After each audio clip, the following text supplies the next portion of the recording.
Welcome back, everyone. Shelters of Saratoga, right here in our community, really provides an incredibly important service for people in need, people in crisis. And joining me today is a frequent guest, friend of mine, is Mike Finocchi, who is the Executive Director of Shelters of Saratoga. Welcome, Mike. Very nice to have you back again. Thank you again for having us. You changed your hair. I did. That's how you're parting it now on the other side. I'm letting it grow out. Oh, yeah, okay. Be careful there.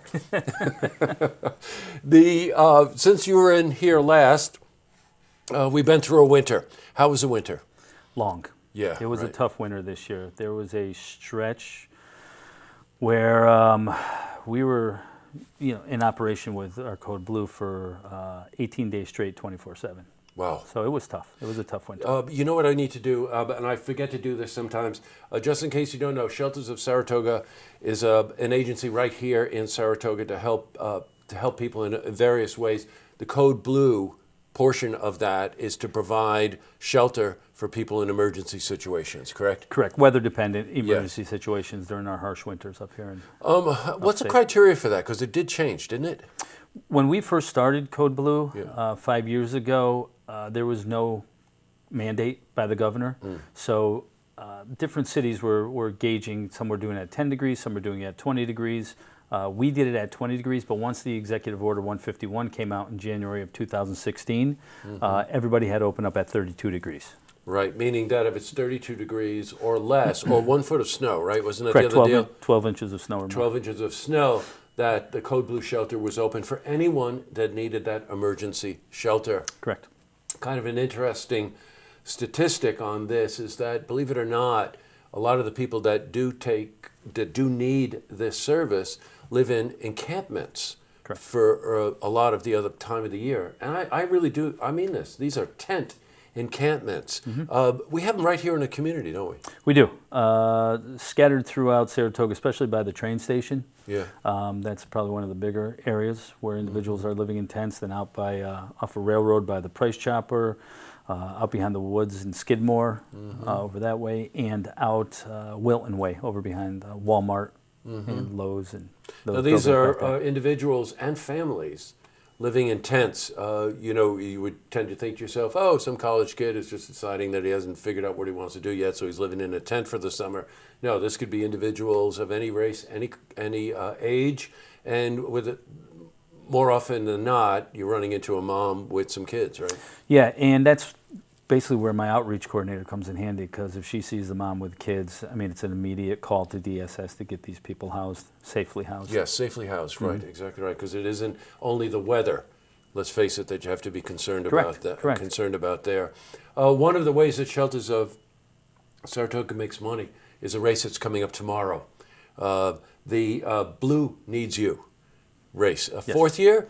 Fourth year. Got it. Okay. Yep, tell me about the race. Sure. It's an 8K race, and it's it's our main fundraising event for Code Blue, to support our Code Blue program.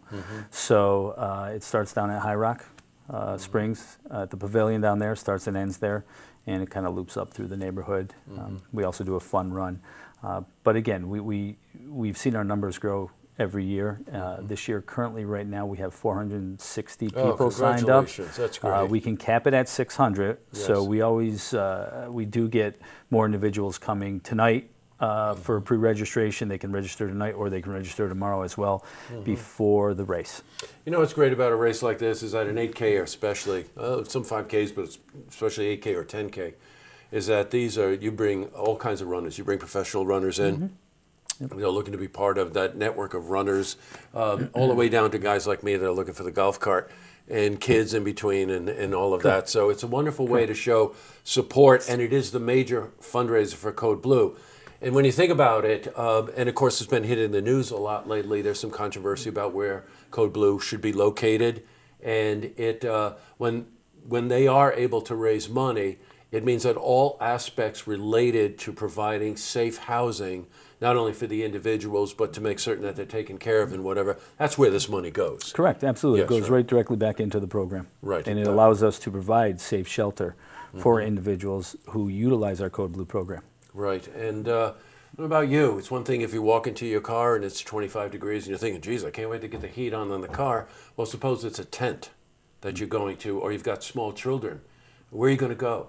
You know, you're not a threat. You know, you need help. You need somebody to give you that shelter. You know, then that's what you do. Correct. I mean, they're human beings. We don't want anybody, you know, freezing to death again on our streets here in Saratoga, which is what happens. Yeah, that's and how Code Blue got started when that's Nancy Pitts passed away 5 years ago. I've got it. Yes, I remember that. I remember that clearly. I want to just, can you give us an update on what's going on with the controversy in town? Sure. I know you can't talk a lot about it. Well, it's a step-by-step process. We're you know, after the initial round of going through the zoning board, then through the planning board, our opposition had filed what's called an Article 78.